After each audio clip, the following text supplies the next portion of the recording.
الذين فتنوا المؤمنين والمؤمنات ثم لم يتوبوا فلهم عذاب جهنم ولهم عذاب الحريق.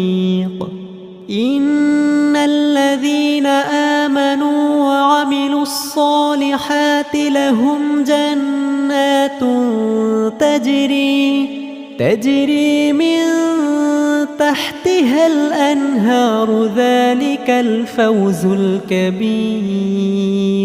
إن بطش ربك لشديد إنه هو يبدئ ويعيد وهو الغفور الودود ذو العرش المجيد فعال